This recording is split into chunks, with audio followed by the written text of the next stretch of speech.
ये खबर लाहौर से है, जहां पर मुबैना ज्यादती के शिकार गैर मुल्की खवातीन वापस अपने वतन रवाना हो गईं। दोनों गैर मुल्की खवातीन की मेडिकल रिपोर्ट भी पुलिस को मौसूल हो गई, जिसे खुफिया रखा गया। वाक़ई की तफ्तीश जारी है। मुतासरा खातून का बयान भी सामने आ गया है।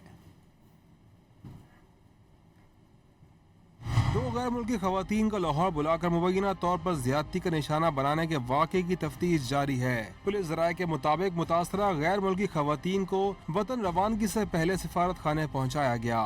गैर मुल्की खवातीन की मेडिकल रिपोर्ट पुलिस को मौसूल हो गई, ताहम उसे तफ्तीशी मफाद में खुफिया रखा गया है। हतमी फैसला अदालत करेगी। मुलज़िमान को अदालत में पेश करके 5 रोज़ा जिस्मानी रिमांड भी हासिल किया गया था।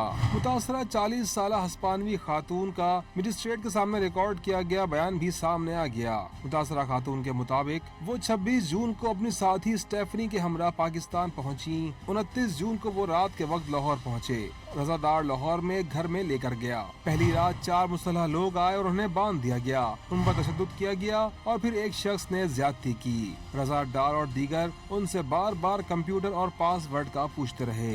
एक शख्स बहुत अच्छी इंग्लिश बोल रहा था। खातून के मुताबिक उससे पूछा कि क्या तुम लोग उन्हें मार दोगे। उसने कहा कि अगर पैसे न दिए तो वो जिंदा नहीं बचेंगी। खातून के बयान के मुताबिक रजादार से क्रिप्टो करेंसी इवेंट के दौरान सिंगापुर में मुलाकात हुई थी। मुल्जिम रजादार हमेशा ये कहता कि वो पाकिस्तान की अहम सियासी शख्सियत का रिश्तेदार है।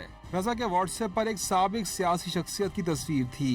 खातून के मुताबिक रजादार ने उसके नंबर से उसके कॉन्टेक्ट्स को रकम के लिए मैसेज भिजवाए। स्टेफनी की वालिदा ने बताया कि उसने $1 लाख का इंतजाम कर लिया है। आखिरी रोज रजादार ने कहा कि सारी रकम मिल गई, अब वो आजाद है। मुल्जिम ने उन्हें कार में बिठाया और घर से बाहर ले आया और उनके पासपोर्ट भी दे दिए। खवातीन को एयरपोर्ट लेकर जाया जा रहा था कि इसी दौरान गाड़ी किसी से टकराई तो उसने स्टेफनी के साथ गाड़ी से छलांग लगा दी और मदद के लिए चीखना शुरू कर दिया। वहां मौजूद लोगों ने ट्रैफिक पुलिस एहलकार को बुलवा लिया, जिसने उन्हें गाड़ी में बिठाया और कहा कि एयरपोर्ट चलते हैं। उसने रास्ते में गाड़ी रोककर कहा कि गाड़ी खराब हो गई है। खातून के मुताबिक वो गाड़ी से भी उतरकर भागी। इसी दौरान एक और पुलिस की गाड़ी आई जिसमें खातून एहलकार भी थीं। असली पुलिस के आने के बाद खवातीन ने खुद को महफूज महसूस किया।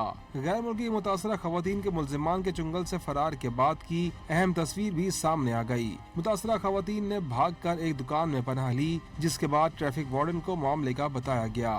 ट्रैफिक वार्डन के इतला पर मुताल्लिका पुलिस भी पहुंच गई।